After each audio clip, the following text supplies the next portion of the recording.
Welcome back to Worst Seats in the House. Mike Russo, Anthony LaPanta, coming to you on the day after the Wild's 3-2 overtime victory over the Dallas Stars to even up this best-of-7 series, make it a best-of-3, heading to Dallas Tuesday night for an actually a palatable 7 p.m. start. Very excited about that one, Anthony.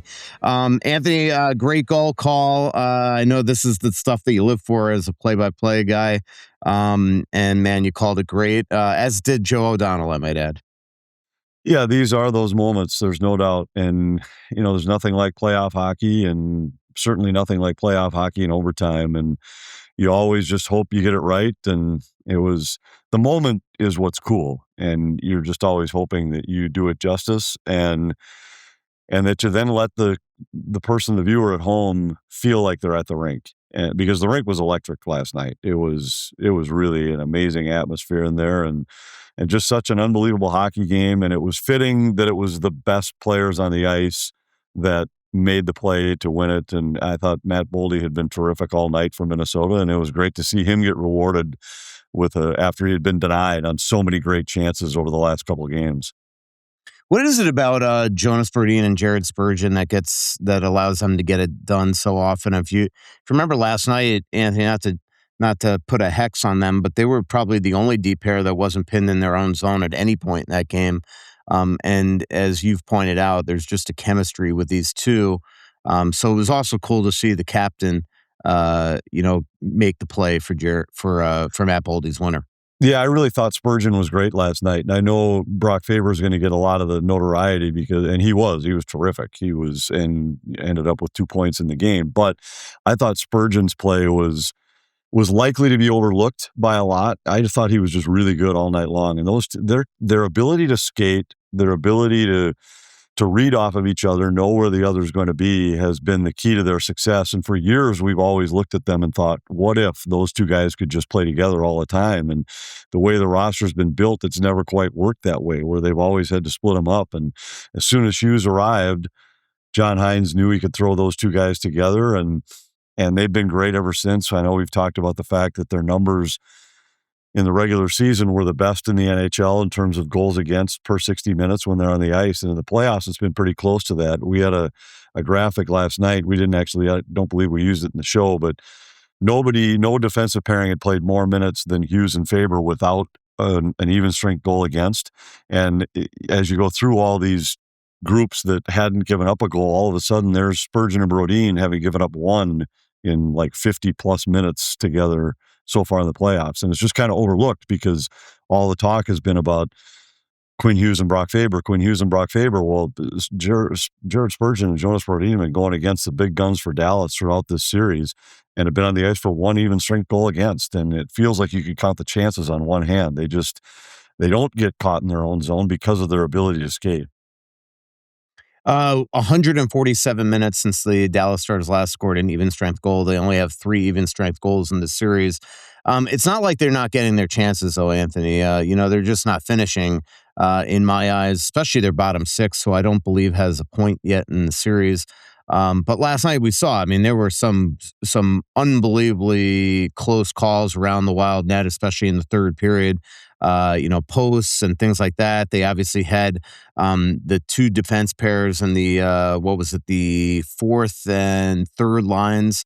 I believe it was. The second and third lines pinned in second and fourth lines pinned in their zones, for 5 minutes of the second period. So it is, to use what you said last game, if they score there, we're having a different discussion. Right. Without a doubt.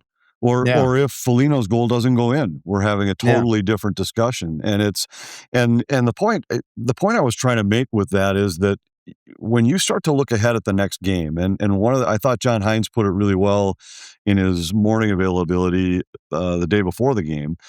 We're in the playoffs. The challenge is that you have to be able to focus on the next game because the games are separate entities. And when you lose one, you feel like the sky is falling, and for fans anyway, and we're never going to win another game. It's over. It's done.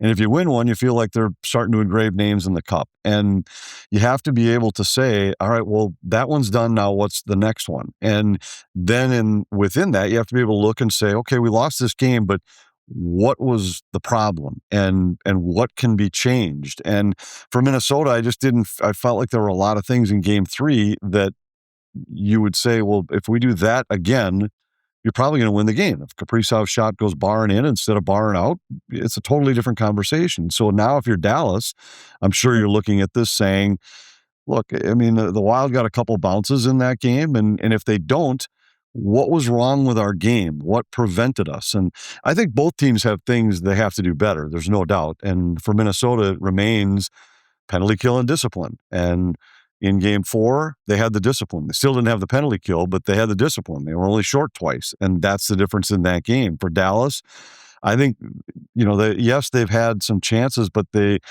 it doesn't feel like they've had the in-close great looks. Even the segment you're talking about where the Wild were pinned in their own zone, most of their shots came from the perimeter, and Wallstedt had good looks at all of them, and his rebound control has been really good.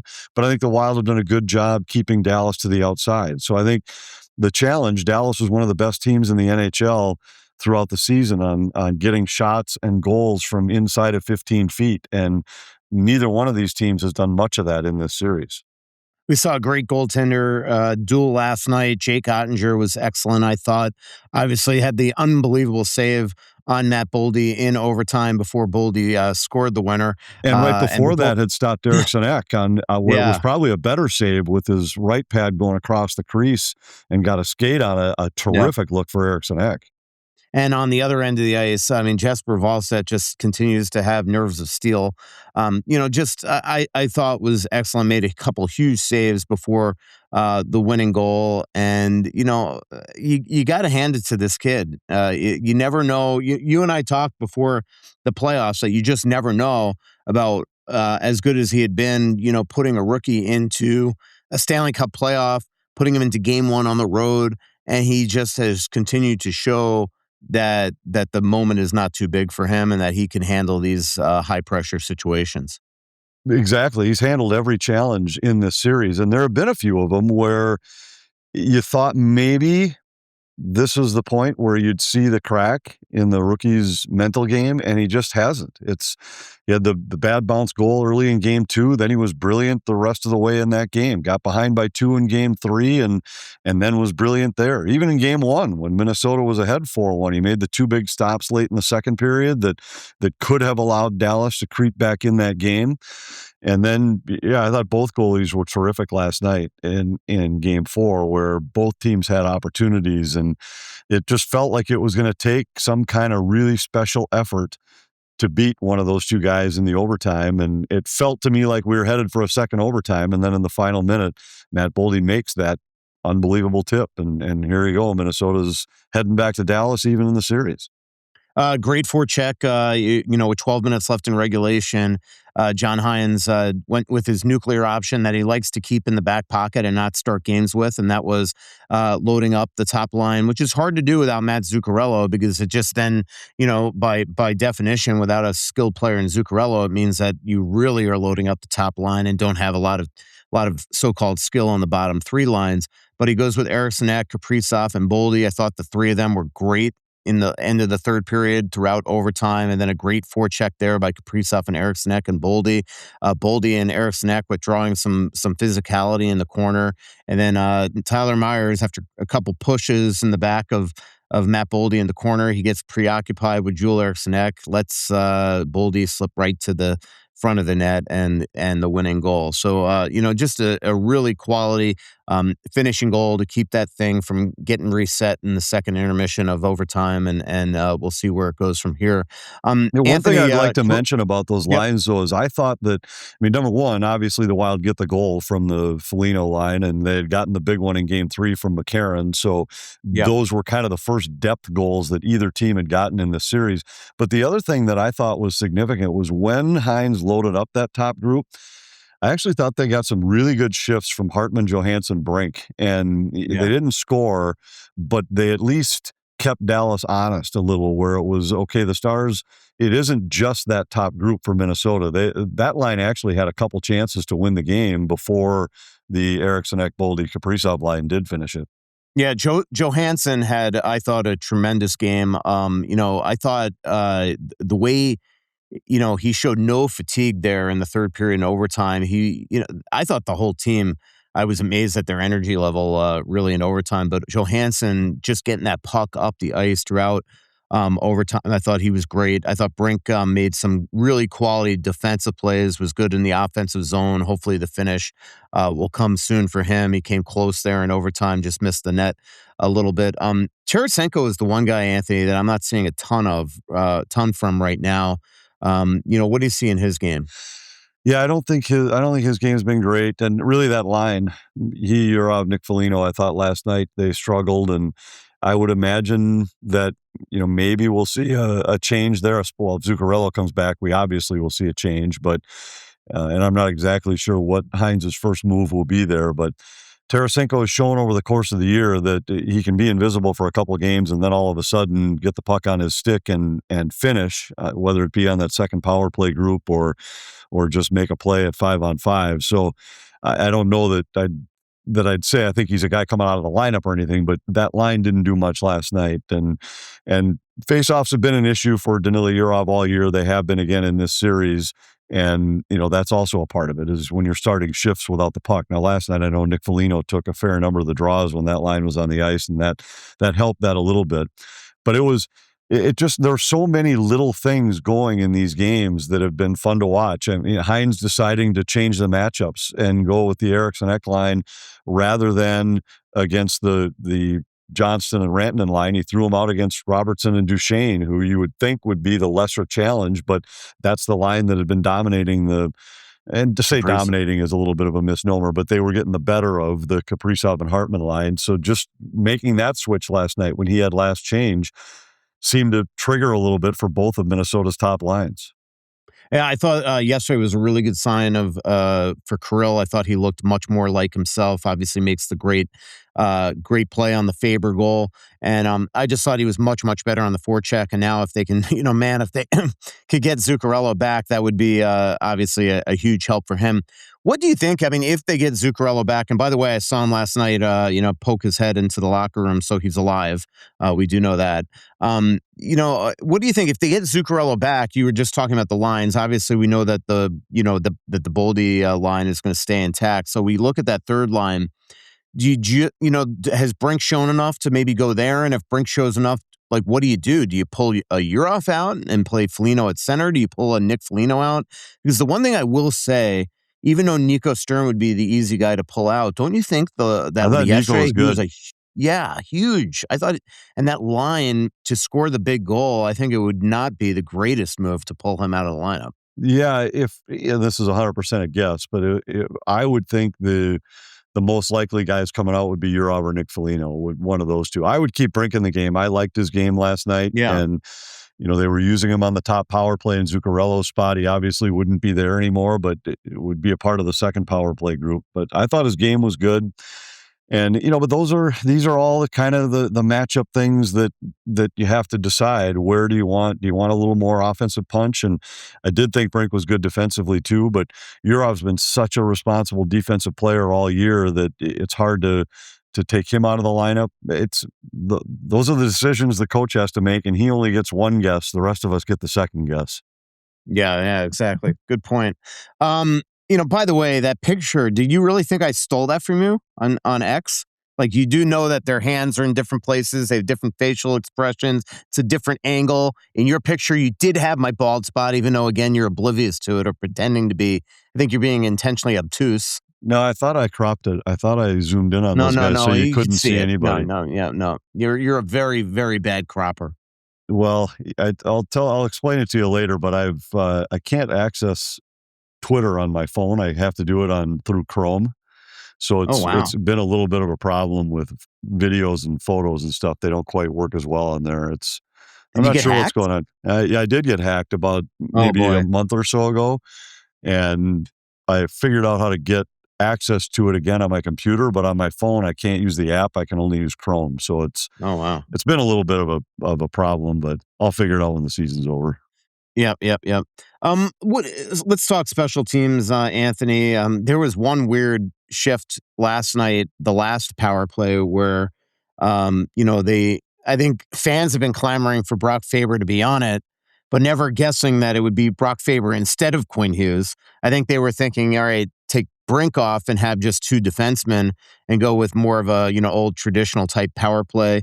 I get it's tough because Brock has, if you're going to, you'd have to go almost a traditional, Brock on the right side because he's never played the left circle or, the one-time spot. So if you're going to put a right shot D there, Spurgeon might make more sense because he's played that position before. It doesn't seem like where they're using Brink on the power play, whether it was net front or bumper, they're utilizing him very much. So what do you think happens if Zuccarello doesn't play in game 5? Do they go with two defensemen? I mean, I cannot imagine that we're going to see another power play with Quinn not on the number one unit instead of Brock. I think they'd probably go the same way and keep Faber and Spurgeon on the second power play together. But it might just be time where it's, as we saw during the season a couple times, where you'd get into ruts riding that top power play group where the second group would never even see the ice. And, then Hines would probably pull him in and say, okay, now it's time to give that second group a little bit more. Remember that the power play goal they got in game 3 was Johansson as a part of the second power play group. And sometimes it just, the top group can get a little stale. Now, Zuccarello is a big part of it, and missing him these last few games has been a part of it. But boy, they have not taken advantage of opportunities. I think it was 1 for 13 over the last 3 games now on the power play. 1 for 15. Yeah, 1 for 15. And the number one unit 0 for 15. Yeah, and it's the special teams are going to be key, and we knew that coming in. Dallas is the best special teams team in the NHL. I think I was talking about this a little bit on the broadcast last night, that this Dallas team might be the best team the Wild have faced in the playoffs since like those 14 and 15 Blackhawk teams. This team is legit. They're deep on the back end. They're deep up front. They've got an outstanding proven goaltender, and their special teams are off the charts. I mean, this power play for Dallas is historically good. It's the best one in the history of their franchise. They beat the record. The old franchise record was back in the early 80s when they were the Minnesota North Stars. They have the 11th best power play in the history of the league. I mean, this is a big challenge.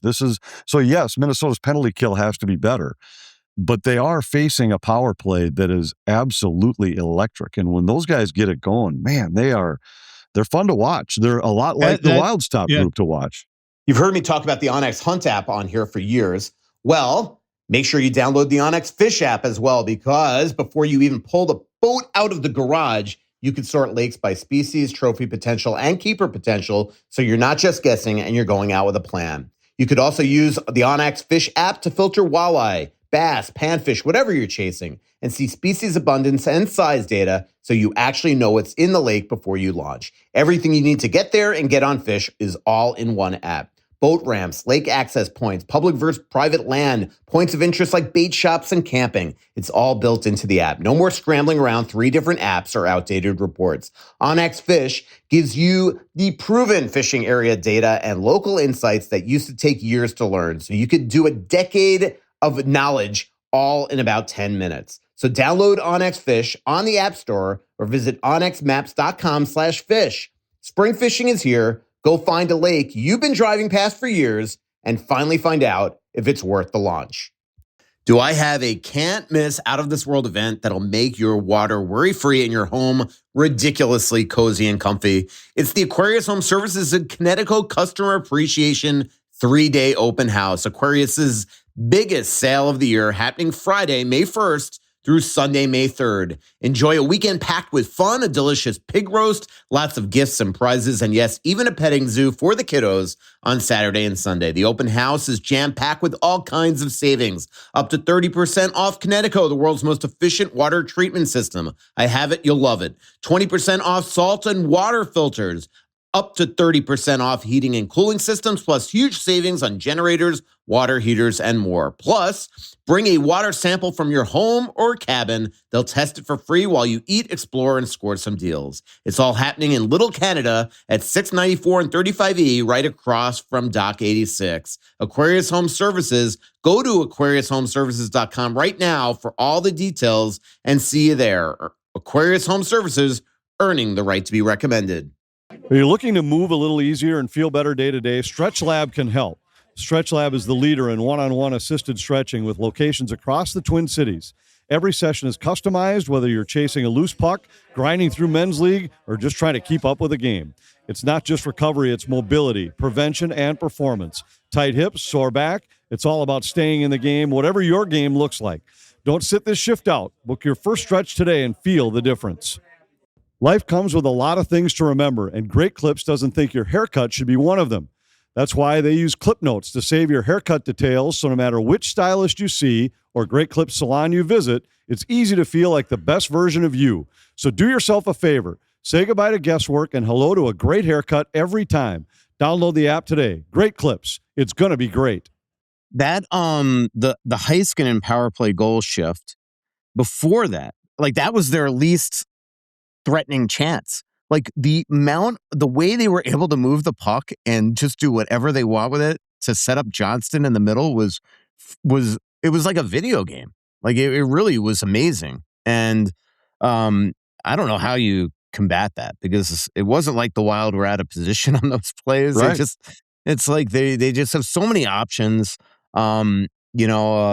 It really is something to be seen. Once they get the zone, it feels like it's just a matter of time. Each time they get inside the zone, you're going to need some kind of a spectacular save, and then you've got to be able to just get to a loose puck and get it out of the zone or something. Because once they get set up in the zone, you always just feel like, all right, well, it's just a matter of time before somebody's got it on their stick in a point blank chance, and that's the challenge. Yep. I think we talked about this last pod, but how good is Heiskanen? I mean, it's just, last night was probably his sloppiest game of the series, and yet he still scores the big goal and comes up with some big defensive plays in overtime. And he's just, man, there's so many players in this league that you don't really appreciate them until you get to watch them on an every night basis. And he's definitely one of them. I mean, he is so good. Yeah, I agree. And when we talked, I remember talking after the Hughes trade about the way these top three in the Central now compared to each other. When you had all of them had firepower up front, but now you all had firepower on the back end with Heiskanen, Makar, and Hughes. And I think most people just assumed, well, Heiskanen's clearly 3 out of 3 in that group, even though it's a pretty special group. But I'm not so sure. I mean, he in his own zone, I think he's number 1 out of those 3. And he plays a heavy game, a strong game on pucks. He never seems to lose a puck battle. He makes so many little subtle plays where he just disrupts a puck in the corner, is able to knock it up the wall to help his team get out of the zone. He and Lindell they're one of the top deep pair in the league. He's fun to watch, and I think, this is a guy who was taken 1 pick in front of Cale Makar, in fact, in that draft. And for years, I think people just kind of looked and said, whoa, what if Dallas had taken Makar? Well, Makar's a great player, don't get me wrong, but I'm not sure they're better with Cale Makar than they are with Miro Heiskanen. He just seems to fit When I their sat team. down with Heiskanen in Milan and in last August, he was going on and on about Esa Lindell to me and how he's got to be the most underrated defenseman in the league. And we've seen, I think he's their Jonas Brodin. He's He's just sturdy and dependable. He's missed 2 games in the last 4 years. He's a plus 110. That is not Jonas Brodin. No, that's not. But he's a plus 110 over those 4 years, which is 4th best in the league. He's led the league in shorthanded minutes 4 years in a row. I mean, I agree with Miro's take. He might be the most underrated defenseman in the league. Yeah, without a doubt. Jamie Benn, man, this guy. So I thought so I don't know if you remember, I was just looking it up in April 19th, 2023 in that series. He had one of the most egregious dives maybe I've ever seen. Yep, I remember the dive. In the Wild series. But the one against Josh Manson like last year or 2 years ago. It was last year. Yeah, it was that was worse. Yep. But last night, man, this guy, I don't know, how do referees continue to fall for this? Like, regardless, even if he hit his own face with his own stick, let's just say that he actually did, which I don't even know if it did. I don't think it did. That is not a high sticking diner on Brock Faber. No. Like, it's just, And we've talked about this before, that if I was an official, if a guy had fooled me on a dive, I don't think that I would I don't think I'd get fooled twice, because I might miss one the other way, not on purpose, but just because I'd be like, no, you made me look stupid on that one before. I'm going to make sure that you got hit before I give you another call. And I thought Brock Faber's reaction was great because he looked immediately to the Wild bench saying, like, and I think he thought the Wild had a chance to challenge. And obviously they don't. It's just a matter if it's a double minor, they can go take a look at it. But it wasn't a double minor because no stick hit him. Because no stick hit him. But so when Brock was like, my stick didn't hit him, you could read his lips on our broadcast. So he was letting the Wild bench know, like, whatever it is, it was not my stick. I mean, he knew his stick hadn't made contact with Benn. I don't think he knew at that time that nobody's stick had made contact with Benn. But I mean, this is a guy, it does make you wonder because these officials miss him slew-footing Matt Boldy, cross-checking Matt Boldy in the back of the head, a couple other cross-checks after whistles, and yet then the one that they do catch is him just taking a flat-out dive. And now Minnesota got what the other thing that I don't get is, like, at least Mikko Rantanen makes him look right, like when he goes down.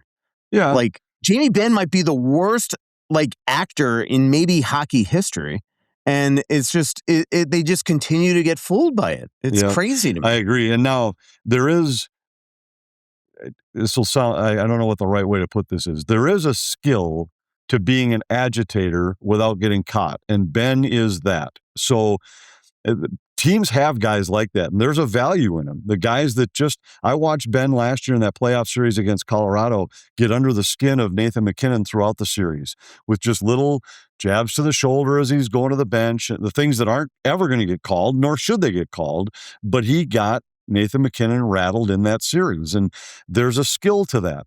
But then there's the dirty skill of the accidentally on purpose type plays, like the Boldy cross check to the back of the head, that there is nobody that will convince me that wasn't 100% intentional. Henrik Lundqvist called it out on TNT. Right. And he was right. And it was, and to say that, well, look he doesn't extend his arms, that's why. It's because he's good at it. He knows that if he extends the arms, he gets called for a penalty, but by doing this, he doesn't. And, I mean, that the one thing I will say is, so he takes the dive, they get the power play goal. I was glad that Minnesota got the break they did on the Ryan Hartman covering the puck in the crease to throw it out on that scrum in front of the net, and because they missed that call, and that would have been, that kind of evened it out. Yeah, it would have been a penalty shot for Dallas. So, Dallas got the power play they shouldn't have and scored. But it is funny that, I mean, there were a lot of missed calls on the Wild too in that game, but the two penalties that were called, I mean, probably are not penalties. Like, even like Eddie Olchuk, I was talking to him during the first intermission, and he's like, there is no way that I actually think that, that is not your typical like Miro Heiskanen pushing Hartman on there onto the goalie. But he's like, there's like two players in the league that would have been able to stop on a dime there. But I will tell you, that to me is the difference. Let's put Jamie Benn in that spot. He finds a way to make that look accidental. Like he might find a way to change his direction just enough, but then still make contact with the goalie accidentally on purpose and not get called, where Hartman barrels into him. And it was a tough one because, it would have been tough for Hartman to stop, but I actually thought it was goaltender interference. And that's a play where you as the player, you have to try to avoid the goalie. And while it was difficult for Hartman, he didn't really seem to make an attempt to avoid him.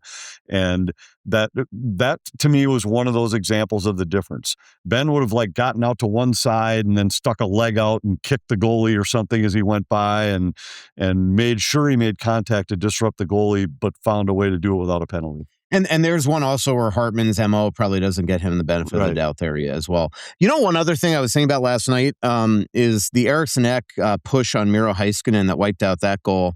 Like that, like the whole incidental contact thing with goals being wiped out. Like, all right, that's good, but the Wild caught a break there. Like, that's a penalty. Like, well, except that if you watch it, look at Radek Faksa actually shoves Eriksson Ek into Heiskanen, who then goes into the goaltender. Yeah. So it's kind of like a multi-car pileup. And because we talked about it briefly, like, I was glad the Wild didn't challenge. I think they'd have lost the challenge. Oh, but if you look at it, Faksa actually shoves Eriksson Ek into Heiskanen, who goes into the goaltender. So it wasn't totally Eriksson. But let's just talk more generally real quick.